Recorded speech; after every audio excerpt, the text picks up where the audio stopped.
Welcome to the Fit to Perform podcast. You just found the #1 health and fitness podcast for performers. And you are listening to a guest episode during which we discuss the realities of a career in the performing arts with people who are fit to talk about them. Yeah, and if you like what we do, please leave us a review and don't forget to hit those like and subscribe buttons. Also, if you like our meaningful, helpful, and accurate information and you want to level up your life a little bit, then you might find that our coaching service, Fit to Perform, is for you. Yeah, check out more information on our Instagram at Fit to Perform West End or on our website, fit-2.co.uk. Moving on, we have an incredible guest for you today. Yes, we do. Let me tell you a little bit about our guest. Yes, please. So our guest today is an actor, writer and producer with a 15-year career across US television, film and theatre, and he's now based in the UK.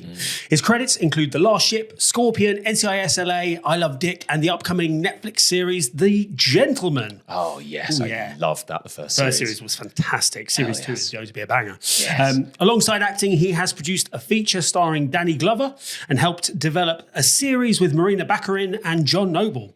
With an MFA in classical theatre at LAMDA, he has played roles including Falstaff, Capulet, Theseus, and Blunt. He is now developing his new play, Patria or Muerte, at Riverside Studios, which is a bold reimagining of Macbeth through the lens of the Cuban Revolution, in which he also stars as Fidel Castro. He's fluent in Spanish and a former ER nurse. He brings both lived experience and artistic ambition to every facet of his work. Absolutely. It's so hard to concisely describe his life and career. It's fascinating. It's fascinating. It really is. Yeah, and what a charismatic man and wonderful talker. The way he passionately kind of speaks about everything is really, really inspiring, I think. Really inspiring. Yeah. Please enjoy the luminously limitless Leo Oliva.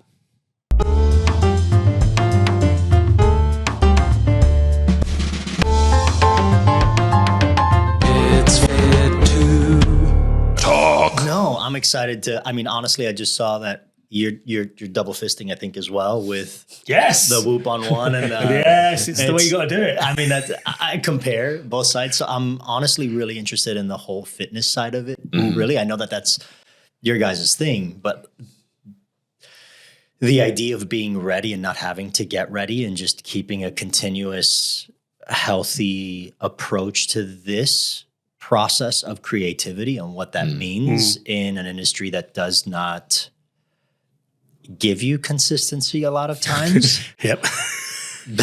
That part of it, I'm really interested in having that conversation because I don't think enough people see this.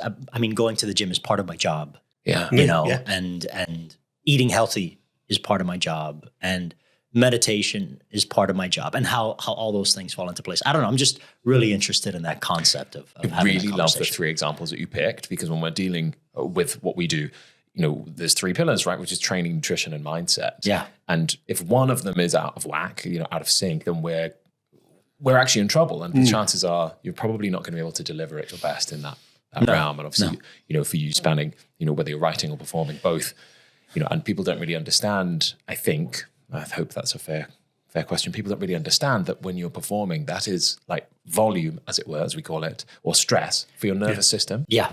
Yeah. And all of life is stress for your nervous system. And so when you've got lots of things going on, the right dose for you is less. And people are like, I need to be going to the gym 6 times a week. And you're like, no.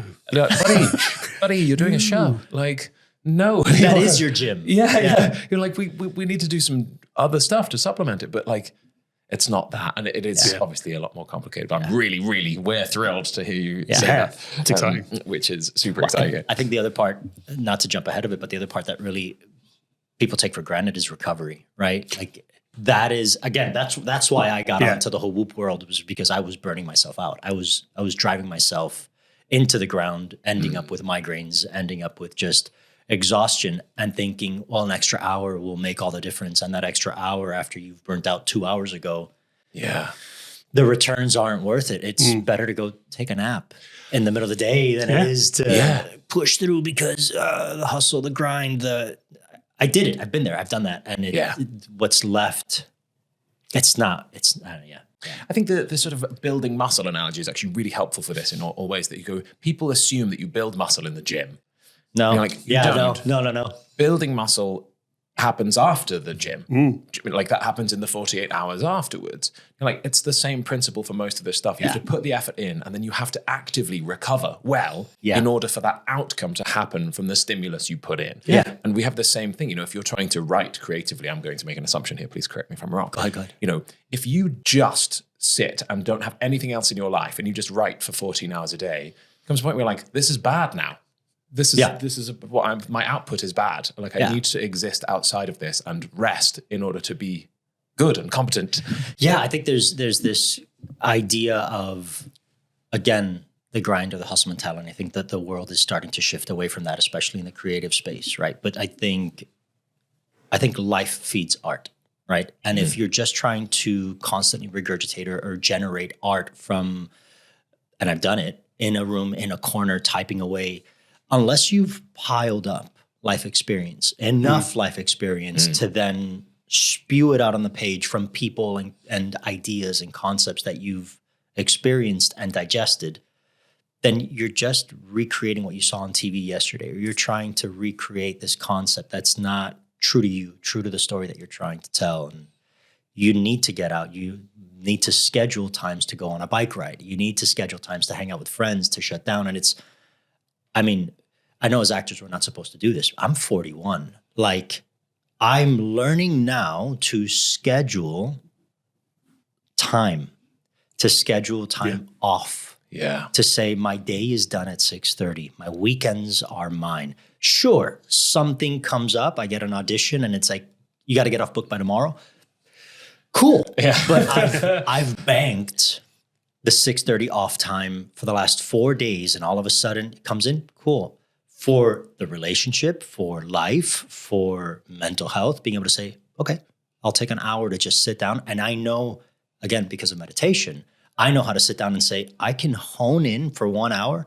I'll be off on the 8 pages that I need to be off of for this audition. Let me do it now. I can do that. I can reset and go into it right now.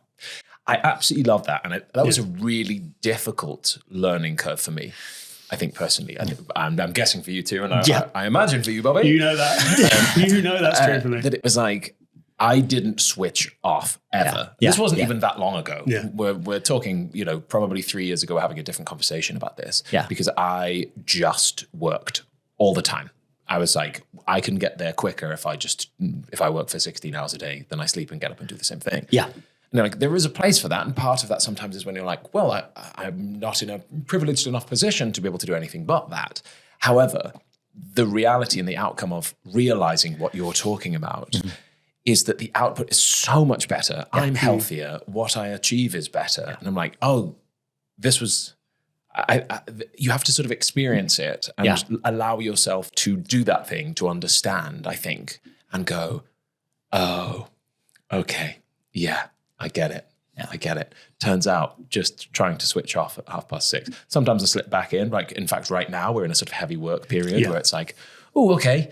Some evenings are turning into, I'll be working until X, Y, Z, which, breaks that boundary a little more. But you still try and do that in a conscious way, as you're saying, of going, I need to bank some time off in order to manage that. You also find those things that support pushing into that 6:30, 7:30, 8:30, 9:30. And I know to some people probably listening or watching this, they're going to be like, I work till midnight and then I get up at 4 and I go again. And I get that. I've done that. It's fine. Yeah. But I bank my bike ride. I live Mortlake by Richmond. So I cycle. So I'll jump on my bike and I'll go for an hour worth of a bike ride. Do not disturb. The world is not available. And Leo's not available to the world, right? This is my time and I'll go for a ride. And sure, the brain's not off. Most of the creative energy comes through that off time of saying, I got to write the script, but I don't know what I need to do. And where's this character coming from? And what am I, I'm going to shut off. And then you're on the bike ride and you're like, oh, he just came out of here and he's doing this and he's doing that. And then I get to run into, and these ideas start to come and I will write them down when I'm done riding my bike at a coffee shop and just be like, this is what I need, or I'll put it into my notes. But that time away is where the creativity happens. And then you come back and put it all in. They talked about that. I think this is showing my age now. Like, on The Big Bang Theory. I don't know if you remember this episode years ago. And they're like, when you get stuck on a problem or real difficult critical thinking or lack of creativity, when it was like, go and do a menial task that requires a small amount of thought, like very, very little thought, like washing the dishes and or XYZ, writing back, whatever it is. That happens, and don't think about it. And what you'll find is you will sort of half think about it, and then you'll try and not think about it, and actually you'll end up solving the problem most of the time. You're like, oh, okay. And when you're missing those time periods, I think it's connected to being bored. Yeah. When people are never bored anymore because there's stimulus. That constant. Constantly. Well, we've shied away from the idea of being bored, right? Versus its actual mental reset. Yeah. You have that time to say, I'm good. I can sit in the silence. I can sit in the, I don't need someone to text me, call me, talk to. And again, everything's at our fingertips to reach out, to watch a show, to do this. And we can say it's work, but some of the work is in the shutdown. It's in the reset side of things. And it's now, we could continue on this front. Yeah, but before we carry on, I want to do one bit, which is all of our guests that we have on, we ask them to do one thing for us, which is at some point during our conversation on this episode, would you be willing to try and tell us a lie? Oh, yeah. Now, what we do is we ask all of our listeners, who maybe if you're listening to this and you haven't heard this before, we ask you at the end of the episode to cast your minds back over everything that's been said and see if you think that Leo has managed to lie successfully, and if so, what you think it is. And we will do the same our end. And so we will ask you, so you will get to reveal at the end what the lie is. So don't worry if you lie. Just weave it in. Just wheel our conversation. And we will be super honest. Not every guest is successful at remembering to do that. So do not worry. The bar is very low. And we are very low. We're also exceptionally poor at guessing. So overall, we're still doing it. Yeah, we embrace this moment. We're really committed. But would you be willing to attempt that? I would love to. Yeah, I think that'd be a lot of fun. I'm excited for it. Now in the back of my mind is like, what lie? Yes, what lie could we do here? So that aside, the problem is my life is very tangential in its aspects. So I mean, the probability of a lot of it's going to sound like a lie, I think, is the other thing. I'm not, anyway. That makes it very interesting. And this show is nothing but tangents. So I think it's going to work very nicely. Yeah, I was speaking to somebody we've had on as a guest about the podcast yesterday, and he was like, I think for about 10 minutes of the podcast, we spoke about Pokemon. And I was like, yeah. It's a very popular episode. Did we sing the theme tune? No, that was another one. Pokemon comes up a lot, apparently. Who knew? For what? Fine. Anyway, this is our only real official question at the start of the podcast, and it can mean whatever you want it to mean, which would be, how does the story of your life begin? Oh, shit. Correct response. I mean, my dad was fixing a motorcycle. My mom walked in. I was the third. My mom and, hey, Mom, she'll be okay with me saying this, but my mom was, for lack of a better word, a baby machine. Like she was, you'd sneeze in her direction, she could get pregnant, right? Wow. Respectfully. And she knows that. There were multiple methods of contraception. I was an IUD baby. Mm-hmm. So for those I also used to be a registered nurse. I was a registered nurse for 18, technically I still am, but like for 18 to 20 years of my life, I was a registered nurse. An IUD is an intrauterine device. It's what's used to make sure women don't get pregnant, blah, blah, blah, blah. I was an IUD baby. That was like one of the last defenses. So my dad was at home fixing a motorcycle. My mom shows up and she goes, well, we're pregnant. My dad's like, and I'm sure the first thing that went through his mind was, oh shit, number 3, here we go. Fixing the bike got a little more aggressive. Yeah. He was like, well, let's fix it to sell it. Here we go. I'm losing this baby, but I'm going to gain another. It's an investment. So I'm born and raised in Miami. I'm first generation Cuban American. My dad left Cuba when he was 6. My mom left Cuba when she was 11, 2 very different pathways. My grandfather on my dad's side had been in support initially of the revolution. And when things flipped and he lost everything because nationalization in the process and everything, him and my grandmother were like, we need to get out of here, like now. So they were lucky enough to be able to get out. They took my dad and my uncle.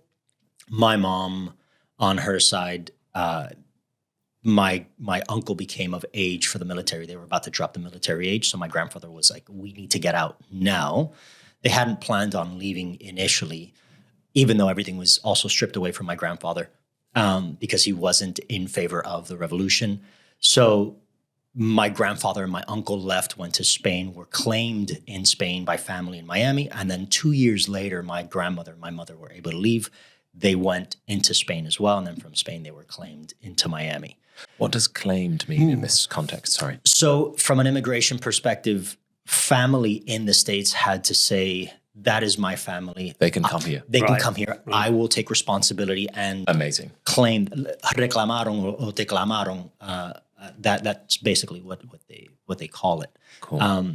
So my mother and my grandmother were brought from Spain into Miami, and then my dad and my mother met in at the university, not the University of Miami, Miami Senior High School, which is like this.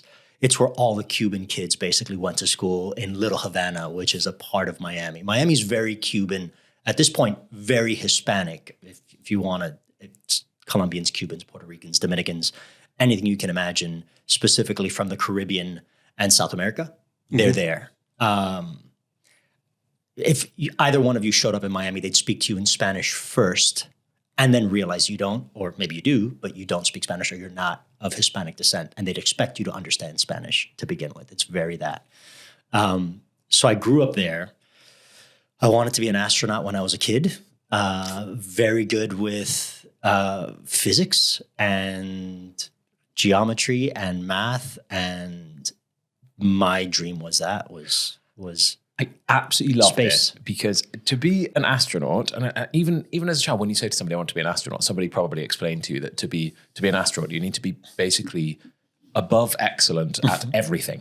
And so it's sort of, you immediately went into, so I needed to be basically good at loads and loads of things. Yeah. I'm assuming, based on what we know of you already, we're like, well, that seems to have carried on. I didn't even know that you were a nurse. Yeah. A qualified nurse for that period of time, which is incredible. Yeah.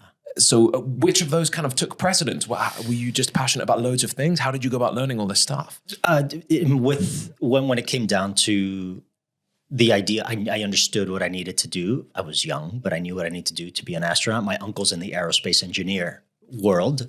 For some reason, my family understands engineering really, really well. One of my brothers is a mechanical engineer, and he works at a nuclear power plant. My little brother, 15 years after me, my mom went back, had another son. So I have a little brother. So I was the youngest of three. Now I'm the youngest, not the youngest-ish of four. You took my title. Well, she came to me, she goes, are you okay? I'm like, Mom, I'm 15. Like, I'm living my life. Do what you want. I think you're crazy. Yeah. Go for it. If you want to, go for it. Have another one. Yeah. So I mean, it all ended up being that I watched Apollo 13 and I saw Tom Hanks on Apollo 13. And I was like, and I don't remember if it was before or after, but I remember that I had seen him in something else. And that's when I realized that acting was a job. And I don't know that I saw him in Forrest Gump first and then Apollo 13 or something in that order. And I was like, well, if I become an actor, then I can be anything. Yes. Well, and then I can dedicate myself to learning different things that I find interesting. Why not do that instead? That is exactly why I did it. Yeah. I had the same moment and I was like, I want to do all these things. Yeah. And then it was like, I can do this. And it lets me kind of do all these things if somebody is paying you to do it. Or you make it yourself. You're like, oh, that's better. That's like the best version of it. Yeah. And you're not tied into anyone if you get bored. Exactly. You're like, I've got 6 months on this job or 3 months on this job. And then I'm going to do something that makes me happy. And I'm going to go in that direction instead. Yeah. But you get to try that hat on. And if you're really dedicated to the process, you really get to learn how to do whatever that is. And that excited me. Granted, I think I was 13 or 14 at the time. And then my brother talked me into doing a drama class in high school. And during that, I did a pantomime, but not what you guys consider like no speaking, but you guys do pantos here. You mean in the French sense, the original, an actual pantomime? That, yeah. Where pantomime comes from. Yeah, so I mimed a 5-minute scene, but the 5-minute scene dealt with suicide and depression. And we're talking about this is 1999, 2000 in Miami in a Hispanic community where no one speaks about sadness, depression, suicide, none of that. That's not part of the conversation. You're a man, you get through it, you work through it, blah, blah, blah. But at the end of the 5 minutes, there was a conversation going on in the classroom about people who were depressed and people who had thought about hurting themselves and people who had family. And I was like, if I can do this with 5 minutes of not saying a word, what can I do if I was actually leaning in on the creative side? Yeah. And I was 16, I think at the time, or 17. And I got home and I'm like, Dad, I want to be an actor. He goes, great, get a job. So, I was like, cool. My dad is a nurse as well. He's retired now, but he's a nurse. And he goes, become a nurse. He goes, you'll work 3 nights a week and you'll have 7 days a week to do whatever you want. And I was like, that maths. Yes, so, that is good. That's good. I'll take it. I'm on board. Yeah, I'm like, done. So I went through nursing school. He makes it sound so easy, though. Yeah. I kind of want to be a nurse now. It's an experience. I went to nursing school at the University of Miami, in Miami, and did that for 4 years. But at the beginning and at the end of every single semester, I found myself, breaking down, crying. Like, I don't want to do this. I know I can do it, but this is everybody has their path that they've struggled to create something in their lives. I think this was my path, was accepting the fact that I would for 4 years at least do something I did not want to do. Even if I was really good at it, I was going to do it. And I spent those 4 years, but at the same time would do theater on the side through school. So basically, I think at the University of Miami, I think I was 1 class away, like 3 credits away from getting a minor in theater. I took as many theater classes as I could, did 2 plays while I was there. So there was always that, like, I'm going to find a way, I'm going to do it. And graduated nursing, worked at a hospital in Miami that was probably one of the hardest hospitals to work at in Miami. And they pushed me into the ICU. I worked in the intensive care unit for about 9 months, but I had always wanted to do emergency. If I was going to do it, I wanted emergency or accidents and emergency for you guys. And I got transferred into the ER. I worked in the ER. And then I had this life-changing moment where I heard on the radio, I don't know if you guys have it here, but you want to be an actor, blah, blah, blah. Those seminars where you pay to be seen by people.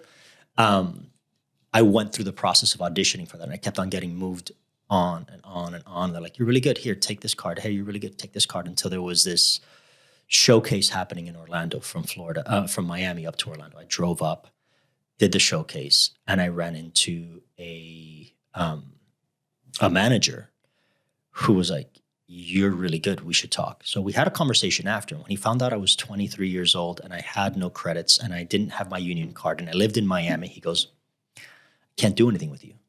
I look younger than I am. I looked even younger than I looked then. So like I was 23, but he thought I was 18 or 19. And he was like, I can make you a star, but not in Miami. He goes, I can't do anything with you. And I said, okay. And this has been the key question that's always gotten me everywhere, which is, if you were to represent me, if you were to be in charge of my career, what would you do?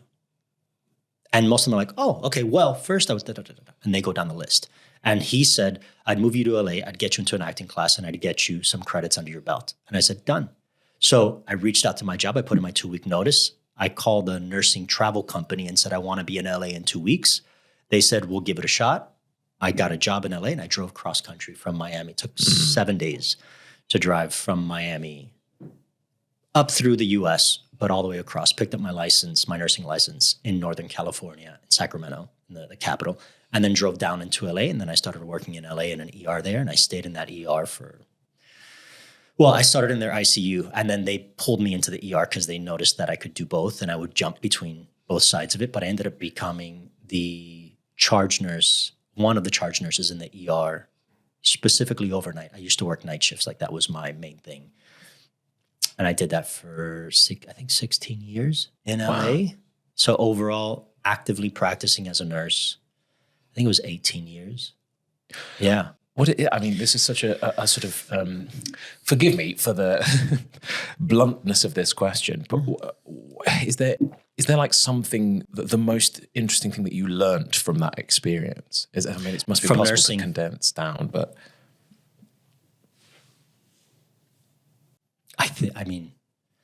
I'm not even trying to tie it into this. I will probably have a better answer after the fact, but I think the truth of it is that we're all human.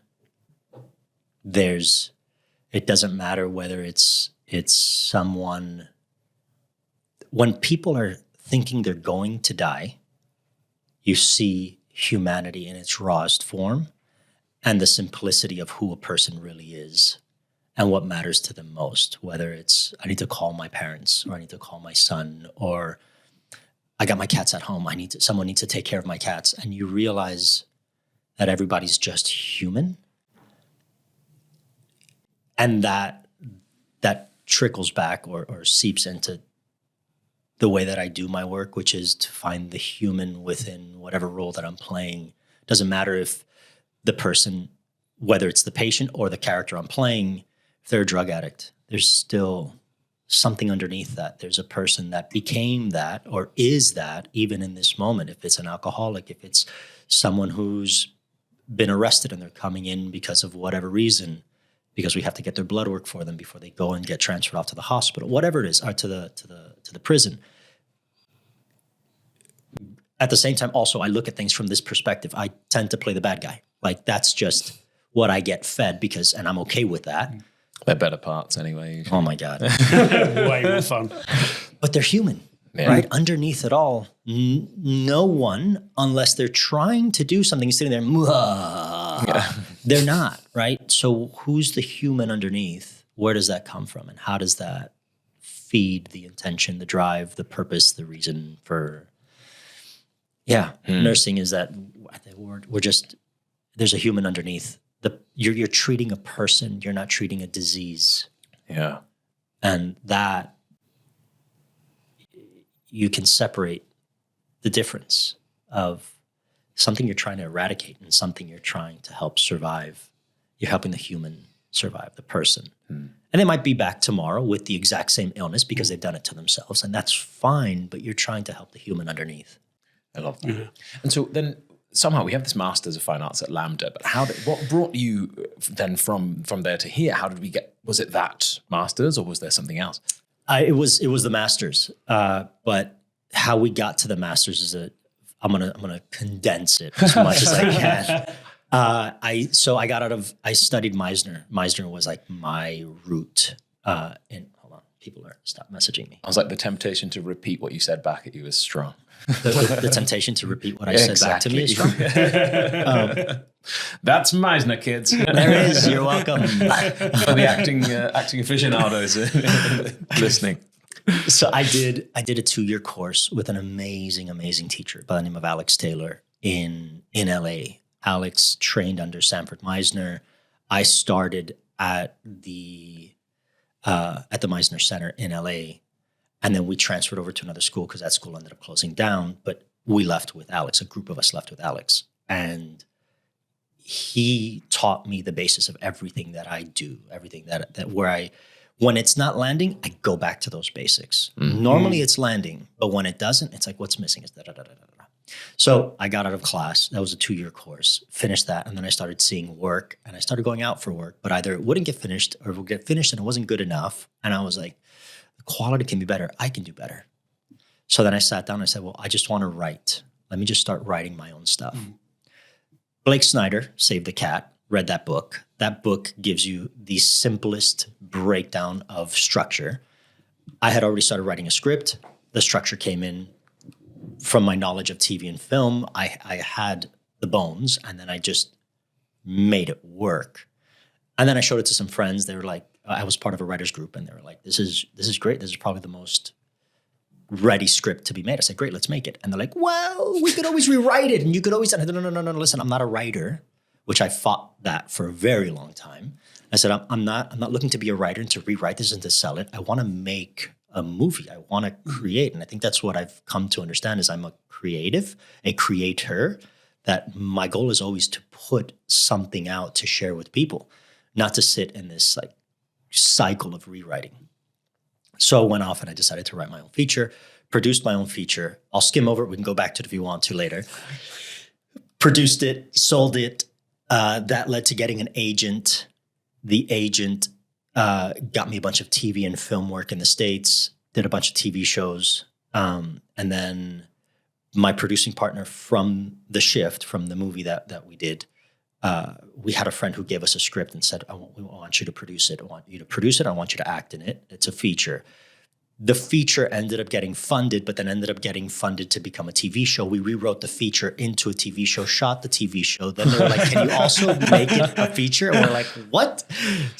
But we shot that in Budapest because financially it was going to cost us 3 times the amount in the cheapest place in the States, 3 times the amount to shoot it in the States versus to shoot it in Budapest. So we packed up our heads of departments and the people that we needed, flew out to Budapest, and for 3 months we shot the project. A month worth of pre-production, a month and a half worth of shooting, and then 2 weeks worth of vacation. Needs to be included. Has to be done. Come on now. And then I went back to the States, and then I got my first real theater gig. I was living in LA, and a friend of mine calls me, and he's like, I'm doing a play with Nilo Cruz. Nilo Cruz is a Pulitzer Prize winning Cuban-American writer, director. And he goes, I'm doing a play with Nilo Cruz. This guy just fell out of the play. I think you're the guy that can do this. And I'm like, cool, what is it? He goes, well, it's a blind Italian painter and I need it by tomorrow. And I'm like, what? say the words you just said again. I'm like, one more time, please. He goes, yeah, you got this. I'm like, oh, got what? He's like, I sent you the script. I'm like, okay, what do you need? He goes, send me a tape of you doing a scene from this. I'm like, what scene? He goes, I don't know. And I'm like, cool. So I need you to help me out here. Yeah. I'm like, so you've sent me an entire script. I need to put a scene on tape for you as a blind Italian painter by tomorrow. And he goes, yeah. I'm like, cool, thanks. I love you, bro. Okay, amazing. Yeah. Sounds easy. Called up a really good friend of mine, and he's Italian. I said, I need your thickest Italian accent to read this. I found a portion that I wanted to do. Read this with the thickest Italian accent you can do. And then I will dumb it down to make it legible or understandable, digestible for an audience. The guy turned it around super quick. I got off book. I put the tape in, and the next morning I get a message saying, Nilo loves you. Come to Miami. So I'm in LA. I'm like, when do we start? He goes, we already started. I'm like, what? So I was already like a week and a half behind on rehearsals. I pack up my things. I fly to Miami, and in working with him, working with Nilo, working with my buddy as well, it became this like, oh, this is different. This isn't TV and film. It's such a very TV and film, you need to show up ready to go, right? Ready to go with 5 different options of how the scene should go, right? Because they're going to ask you, can you do this? Can you do that? Can you do this? Can we tweak it? But the camera's already rolling. They don't have time to do a week's worth of rehearsal, right? But I get to this place, and now we have 2.5 weeks, I think, worth of rehearsal before we go up, and it's every day. So you are immersed in this story, in this character, and you're finding them together with everybody. And that was amazing. And I was like, can I curse? Yes. I was like, fuck. Yeah. This is it. How do I do more of this? And sure, there's that huge drop after you're done doing a performance, but I found a new piece of me that was like, this is what I want to do. How do I create that? This is it. Went back to LA, missed it, wanted more, ended up getting another. Nilo reached out again and said, I got another play. It's another world premiere. Do you want to do it? I said, yes. Let me Hold on, let me check my schedule. Yeah. I think I can make it work. So went back to Miami, did another play with him, and that I was hooked. TV and film, it was coming and going, and I had a really good agent that was getting me really good auditions. Nothing was landing. Everything was moving forward, but nothing. There was one audition that they were like, "Can you come in for the police officer because you speak Spanish and it's this show?" And I said, "Sure." So I did the police officer, and they're like, "Could you actually read for the sergeant?" I said, "Sure." Actually, could you read for the head of police? I said, "Fine." They're like, "Could you read for the lead?" And I was like, "Yes." That would be fine with me. I was like, "I've said yes so far. I'm going to say no for the lead. I think I'd rather stay as the head of police." But I don't even think they ever made that show, but I was like, I'm sitting in New York because I went up to New York for 3 months. I was like, I just need to get this energy. It was different. I needed to leave LA as well. Like I was like, LA was eating me alive to a certain extent. I had been there long enough and I had already drained a portion of my soul. And I was like, let's conserve as much as we can. And that show, it was like, I kept on getting really close and I was like, what do I need? Went back into meditation and I just sat into this. What am I doing? Like, what do I need to do? I don't know what else to do. And then this little voice kept coming back, which kept saying, act. Just focus on the acting. Just focus on being better at your craft. That's it. Just the craft, just the craft, just the craft.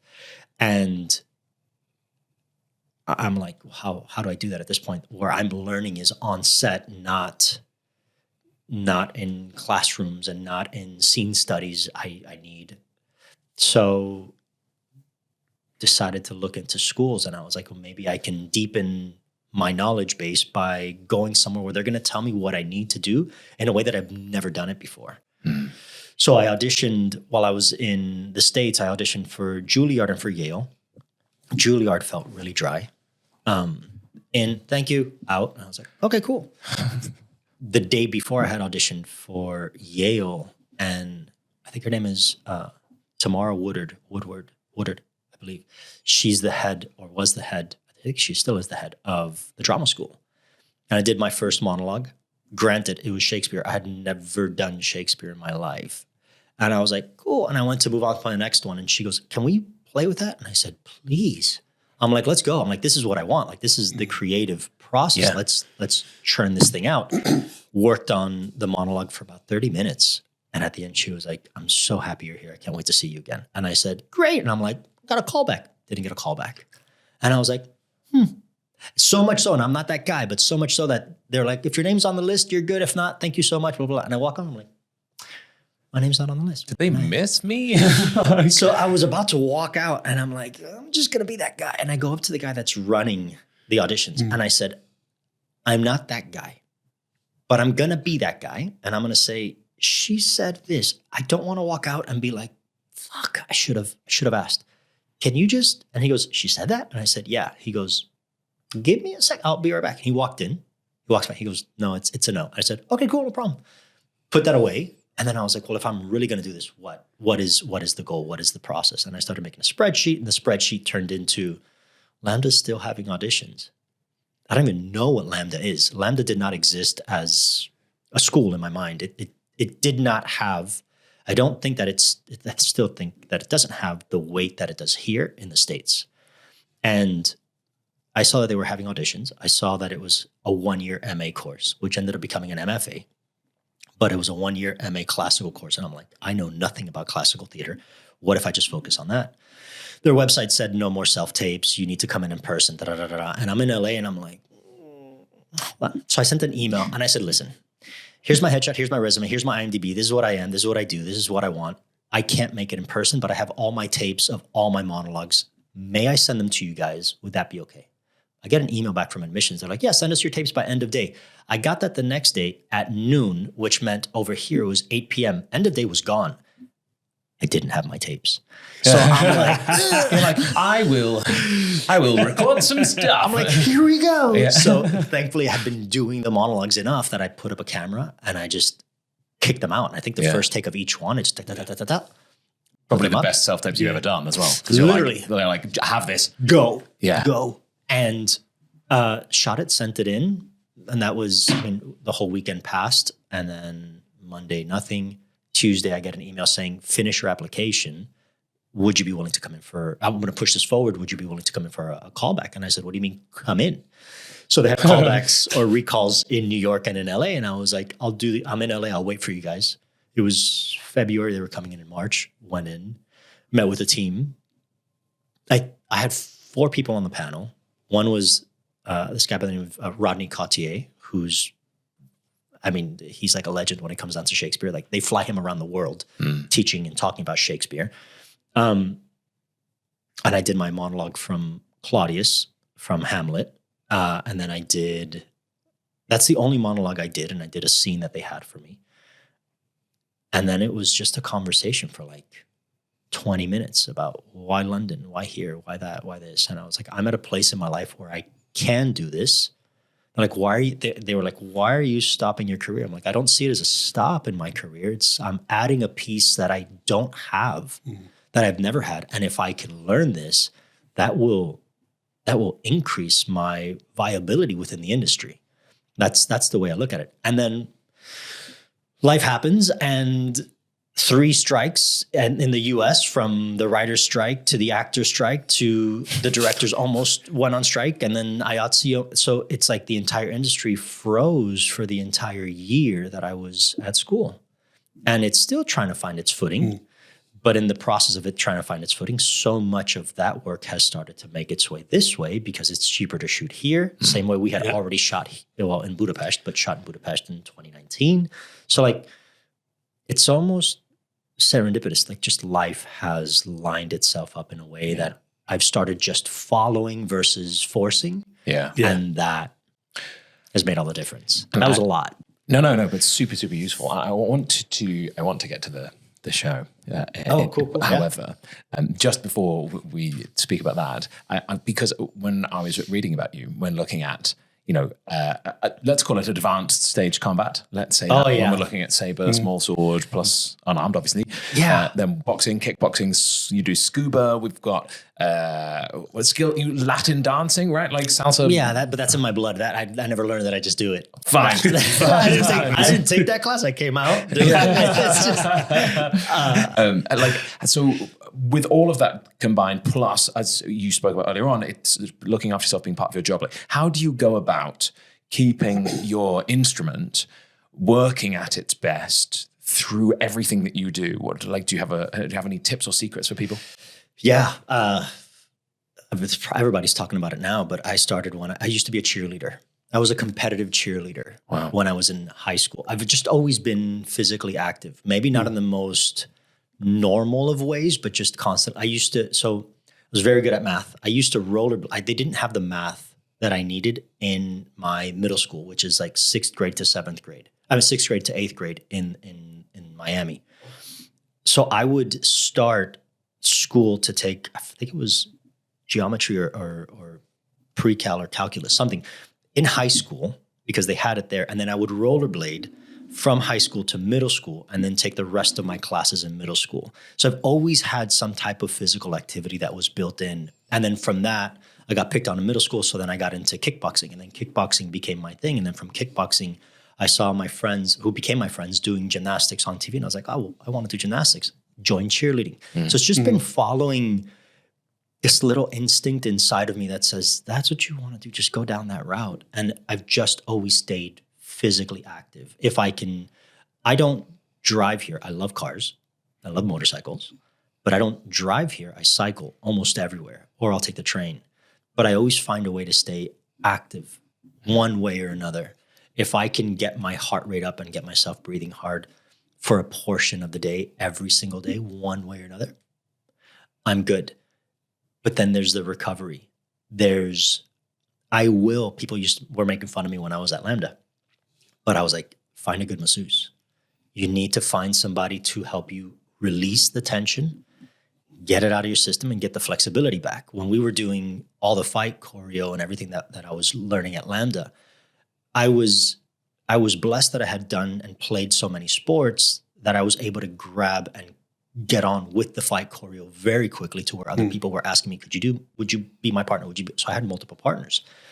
And that, I'm also very, very much aware of my body. So that led to me noticing, okay, well, there's a tightness in my shoulder. I can bring that and I can still feel it now, but this arm will go further back. My shoulder, I'm still working on opening up this chest, but I never had it before, right? So being aware of my body, knowing I got to go in for a massage. I need to go in for some myofascial release. I need to go in, again, also the nursing helps, right?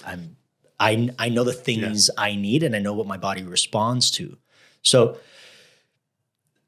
all that to say, recovery is the priority. Everything else comes after that. So putting in the time for sleep, knowing that if I go out for drinks with friends, I might have 2 glasses of wine, maybe 3, but that's about it. And it's not a pub crawl. It's just not my thing. I'd rather get some rest because I'd rather go for a bike ride in the morning. Finding time for myself and finding time to recover is is key. Everything else will come, and you will be better at everything that comes if you find time to recover and find time for yourself. I mean, that's just fantastic advice for everyone. Yeah. Then let's talk about it. So we've got this glorious show coming up, which you have written. Thank you. Yeah. And starring in as well. Yes. I'm going to butcher this, so forgive. Go for it. Patria or Muerte. That's pretty damn good, actually. Go on, Stefan. Fantastic. Yeah. I love that. I'll be very happy about that. Bobby's like, thank God you did that. I'm glad you did with that. So tell us just a little bit about that. At the time of recording, we were a couple of weeks before, but by now it would have been about a week ago when that was on at the Riverside. So tell us what it is and why you've created it. Yeah, so Patria o Muerte is a reimagining of the Cuban Revolution set in the world of Macbeth. Mm-hmm. So the way it came to be is we had to do a thesis for our MA, our classical course, right? And there were like 20-minute presentation of something new, blending something with classical. Fine. And during my MA, Macbeth was playing everywhere. There must have been like 8 shows, I think, going on at the same time. Wow. And I've always been a fan.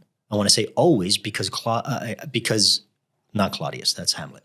Because I saw Macbeth as a parallel to what was happening with Cuba. For some reason, I started connecting these dots and realizing, well, they have witches, and so do we. We have Santeria, which is a type of religion, which is Afro-Cuban religion that the African slaves that were left behind in Cuba started to hide their religion within Catholicism, and then you get saints, and they've created her. There's this Santeria type of witchcraft. And then you have all this lore and myth behind Castro and the Cuban Revolution, where you have supposedly within the exile community, there's conversations of the fact that Castro had witchcraft done on him in order to help him succeed and win the actual revolution, because he was left with 12 men after they came over with a boat, and somehow 12 men took over an entire country. How do you do that? So you have that, and then you have Raul Castro's always been sort of like the puppeteer, the guy behind the curtains. He never really speaks much, but everything happens and he's always everywhere. And I was like, well, that's kind of like Lady M. And then within the exile community and the conversations behind closed doors is the fact that Raul has always been closeted, unable to be open about his sexuality because of the communist ideals, that was not allowed. In fact, so much so that the regime persecuted anybody who was homosexual or different in any which way. And then you have the death of Che Guevara. That, again, within the Cuban exile community, it's said that Castro gave the order. The U.S. didn't want to kill him. The U.S. wanted all his secrets. Everybody just wanted to keep him alive. But Castro was like, he's better off dead to us than alive. And that lined up with Macbeth and Banquo. So all these parallels, and I was like, oh, shit, I got to do this. I called up my producing partner in the States, and I was like, I could do this for my thesis. I could do this. And she goes, shut up. And I said, okay. She goes, it's the Macbeth. You just need to do that. And I said, I know, but it's a lot. And she goes, yeah, but that's it. So because I come from TV and film, that was the initial, like I sat down in a group with my whole classmates, and we were all talking about what we're doing. And I said, I want to make a series. I want to make a TV series that spans the entire Cuban Revolution and pushes us even into today. Sort of like Succession supposedly mirrored Lear. I want Narcos meets The Crown built into Macbeth. I want to take you through the entire thing so that you hear the story of the Cuban Revolution from the perspective of some of the exiles and some of the hidden secrets that no one really talks about, because it's really interesting what we know versus what we've been told. And those are two very different worlds. And then it would give me an opportunity also to tell my parents' story and my family's story and what that process was like for them. So I started writing, and the first thing I wrote for my thesis was the banquet scene. I rewrote the banquet scene from Macbeth, where Castro is having a connection and a big conference with all the communist leaders of the time. So you had Khrushchev, you had Mao, you had Ming, and you had everybody sitting around a table, and in walks the ghost of Che Guevara after he's just found out that he was killed in Bolivia. And Raul is trying to calm him down like Lady Macbeth, saying, you're seeing things, relax, you're gonna fuck this up. Like if if they get whiff of the fact that you're losing it, we lose everyone's support. So I rewrote that scene, and everyone in my course was like, you need to do the rest. Like you need to do all of it. And I was like, okay. I didn't want to be a writer, but here I am. Here we go. So I started writing, and then so they turned the MA course they offered as an MFA. It's the first time that they had done it. They said for an extra 6 months, you'll end up getting an F for your degree, which for us, more than anything as Americans, it means if I ever decide to go back to the States and teach, it's an open door policy. With an MFA, you can teach an MA. With the experience I have, I could teach because I could marry the experience and the MA, and I could have taught. But with the F, now it's like open door policy. You're coming with an MFA in classical theater. But then what we didn't know, LAMDA wasn't 100% sure what the course was going to be. And then we had these two fantastic teachers that structured the course, Deirdre McLaughlin and Rowan Tickle, and it became adaptation, a focus on adaptation, which served me perfectly, and then a focus on pedagogy. So learning how to teach and learning how to adapt and what the process of adaptation was like and how you do that. So I spent the next 6 months writing and rewriting and cleaning it up and creating something that is now 74 pages long. But when you add in, I have dances and Santeria rituals that are built into it because it's a very big part of the story. It's the director that we have working on it now for what we're doing at Riverside, because it's only 14 pages of the entire thing, because I can't put up the concept that I have in Riverside. It's not the space. And they're giving us the River Room, which is this side room. It's not equipped like a full-on theater. It has some really great things. And shout out to Riverside, because Riverside gave it to us for free. They gave us a week worth of R&D as long as they get to charge for 1 day worth of a sharing. And they're like, it's £5. You can add whatever you want. I said, we're not adding anything to the cost. We just want people to come and see it, mainly because I think it also opens this door to the conversation of bilingual theater. Yeah. Because we're going to be jumping between English and Spanish. I start the play speaking the tomorrow and tomorrow and tomorrow speech in Spanish as Fidel is having this breakdown over the fact that his father's died, because that was what led a lot of the revolution, kind of the flow of the revolution. His father died months before he took off to start the actual revolution in Cuba. And there's always been this feeling of, or he always had, from my understanding, this feeling of the fact that he was an illegitimate son and what that meant to him. And he didn't get to carry the Castro name until he graduated from school and had it on his diploma. His father gave him the okay to put it, so like this daddy issues kind of vibe of, I want to be enough to make my dad proud, but now he's dead. What do I do with the rest of my life? Kind of thing. That's been your purpose for so long. Yeah. At that point. So Riverside is a first look. It's a preview into mainly just the revolutionary side of it. So it's just Fidel, Raul, Che, and then Vilma. Vilma Espin was Raul's wife. And supposedly she was also gay. So they had this pact, from what the rumors are, right? They had this pact that they would work together in order to create the revolution the way it needed to be. So you have this kind of storytelling that only focuses on that. But I'm in talks with the guy that read through the whole play to make sure that it wasn't offensive to the Santeria world, to see if he'll come in and do a ritual at the top, at the beginning of ritualistic dance to kind of open up that world. But it's still missing the through line of what that is in the whole play. It's missing the Cuban family that's built into it and what it does to the Cuban family. This is because technically the National has the play and they're supposed to be reading it, and we'll see what happens. And they're invited to come and watch in case they don't want to read the whole thing, because it's something to be seen versus read. It's a play. And to see the bouncing back and forth between English and Spanish, and the fact that Cuban Spanish has a different rhythm and a different vibe to it, that in itself, you need to hear it out loud to really appreciate what it is. And also because that's the nature of language, right? Even if I were to come and see it, I don't really speak any Spanish, other than what I learned at school and basic conversational stuff. Then to read it on a page, I'm going to be able to get very little meaning from that. But watching a good actor speak in a different language, it's like people who don't understand Shakespeare that much. Like, I should still know what's going on. Yes. And so you can have access to that thing in a way that is different to just having the words on the page. So I absolutely love that. Yeah. Well, it's super, super exciting. I mean, can I ask what your hopes would be for it long term? Yeah, honestly, long term, I hope, short term, long term, I hope somebody at this preview is like, I want to do more with it. I want to take it further. I want to help you develop it further. I think that there's an aspect of it, which is it needs a bigger stage than what Riverside can offer.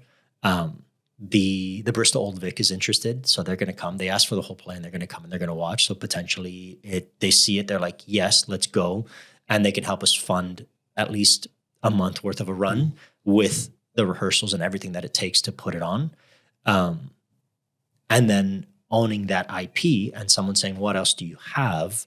And me saying, I have the 5 seasons, 10 episodes apiece broken down. This is how I would like to shoot it. This is how I'd like to create it. I don't need to be the sole writer on it.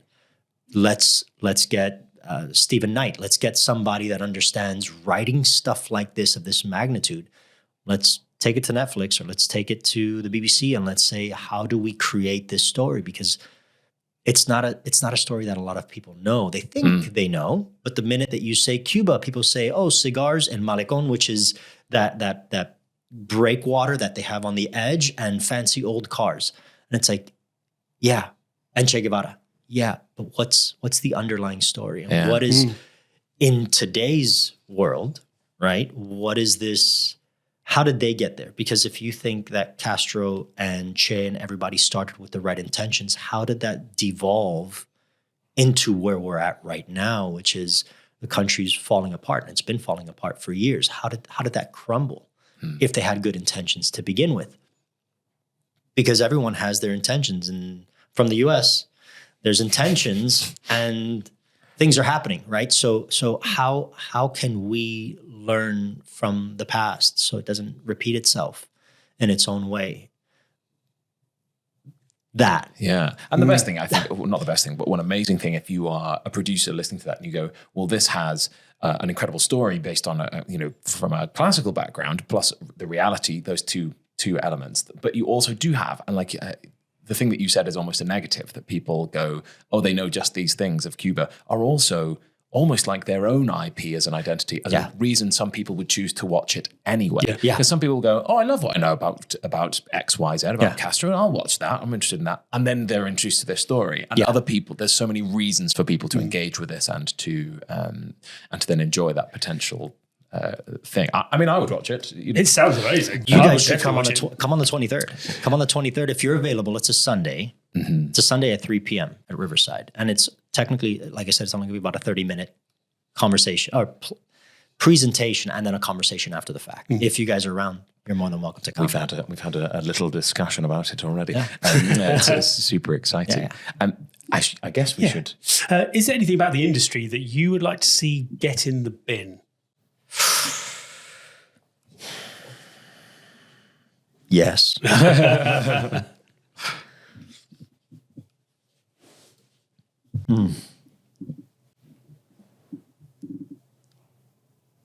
Wow, that's a lot. I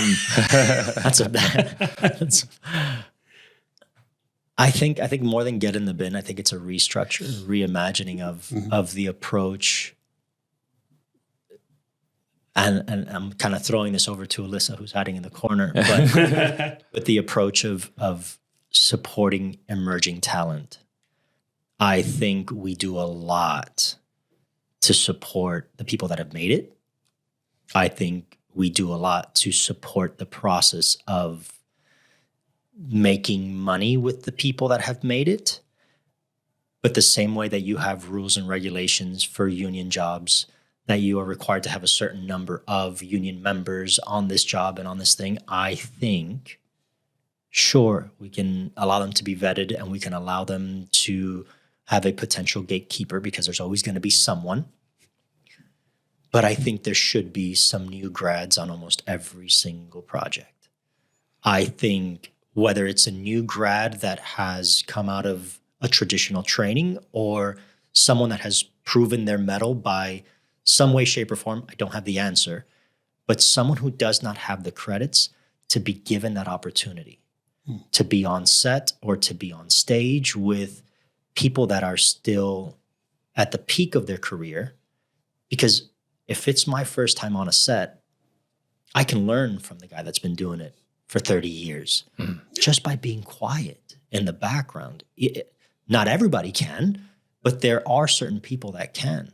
And that door should be open versus closed. And I think that's the thing. I think the locks should be binned. The gatekeepers can be there, but that door should be able to swing openly. And there's another thing.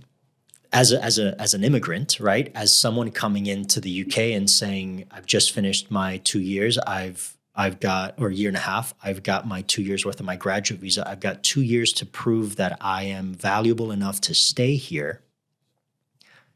There's a funny situation, and of all places, this place seems like the weirdest place to have it, but either I can apply for my global talent visa as a stage performer or TV and film.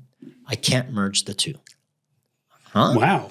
That's insane. In a country. That's ridiculous. Where we're constantly, and my whole goal is to be able to, in my life, to be able to say, I've just done a TV show. Now I'll do a play. Yeah. Now I'll do a play. While the Same. TV show's in post-production, I'll do a play. And then I'll finish that play. And as the play is finishing, previews of my TV show will come out. People will jump onto the TV show. My God, that guy was amazing. I saw him in a play. And then I'll be jumping onto a feature film. And then I'll come back around and I'll do another play while the feature film is in post-production. And that infinity loop of a career, which leads to consistency and allows me to have a life and stability. But I can't apply like that. Yeah, that's madness. It's a weird thing. Well, that's going straight in the bin. I wish. I wish. It's done right here. We made the call. They got it. Forgive us, we're going to look away from you now. So don't think it's rude. We are going to cast our minds back over the episode. And again, we're asking everybody listening to do the same thing and work out for yourself if you think Leo has managed to slip in a lie into the conversation. And if so, what do you think it might have been? I'm looking at Bobby, you look puzzled. Do you think Leo has managed to slip in a lie? Yes. Me too. Yeah. I think, and expertly done. What do you think it is? If I'm honest, I have no idea. So I'm going to throw my hat in the ring with the rollerblading. Rollerblading from one to the other. Really great. Maybe he didn't actually want to be an astronaut as well. That would be that would be a good lie.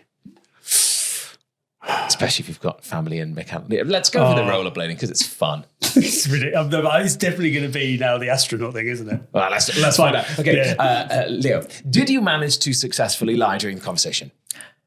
No, I did not.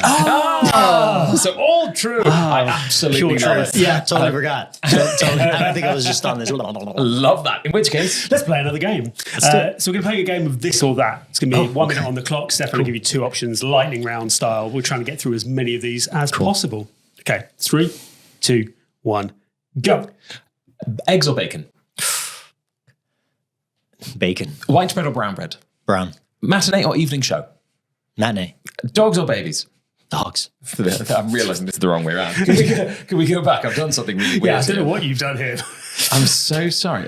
This is carnage. I've done something here. I was like, I'll take it. Oh, I've come up with new ones. I forgot I'd done this. Oh, they are. Yeah, those. I've never seen those before. Those are brand new. Okay. I see what I've done. I see this. Well done, guys. Well done. Beautiful job here. Okay, fine. I don't know why I've put this one at the beginning. That's strange at the beginning. Well, you were really ready for that, and I was not, because we usually have a very, very clear system for this game, and I remember that I had updated it because we had a conversation. We had a conversation, yeah. However, I've not applied that. So forgive me. Should we try that again? Let's try that again. From the top. Back to 1. All right, here we go. 3, 2, 1, go. White bread or brown bread? Brown. Matinee or evening show? Matinee. Dogs or babies? Dogs. TikTok or Instagram? Instagram. McDonald's or Burger King? McDonald's. Forgetting lyrics or forgetting choreography? Lyrics. Macbeth or the Cuban Revolution? Oof. The Cuban Revolution. Books or Kindle? Books. Resistance training or cardio? Resistance. Clean shaven or beard? Clean shaven. Coffee or pre-workout? Coffee. West End or Broadway? Broadway. Game of Thrones or Glee? Game of Thrones. Ensemble or solo? Ensemble. Writing or performing? Performing. Matching socks or mismatching socks? Mismatching. Personal chef or personal stylist? Chef. Leg day or burpees? Leg day. The US office or Friends? Friends. Interval ice cream or post-show pint? Ice cream. Ghosts or no ghosts? Ghosts. Singing or acting? Acting. Patria or Muerte? Patria. Shower or bath? Ooh. Shower. Time. Ooh. Okay. We had some lovely stuff in there. You're going to put this into the algorithm. AI is going to come back with a new imagined Leo version, and then you guys are going to have... That's exactly what was we're just doing. secretly our way of recording words of you so that we've covered all vowel sounds. We can now have you say Sorted. whatever we There we want. go. There's a kit list. We'll There come we up with go. one of those little keyboards and we can just have you say phrases on it. Amazing. Leo, thank you so Guys, much. thank Thank you so much. Well, I feel like we could do several more episodes. Yeah, we could have carried on We've forever. barely scratched the surface. Yeah, there's a with you. lot. There's a lot. I wish I could have talked to you guys more, learn more about you guys and what you're doing as well. Yeah, I mean, there's plenty of time for us to do that. There is indeed. And we can do that as well. Yeah. So thank you very much. Thank you both. Indeed. And if you enjoyed this episode, click those like and subscribe buttons. Find us on Instagram at Fit to Perform West End.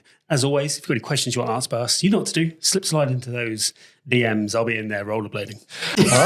Thank you again for listening. And if you like what you've heard, we've been the Fit to Perform podcast with our wonderful guest, Leo Oliver, and your host, me, Stefan. And me, Bobby. And if you didn't like it, we've been Joe Wicks. Peace out.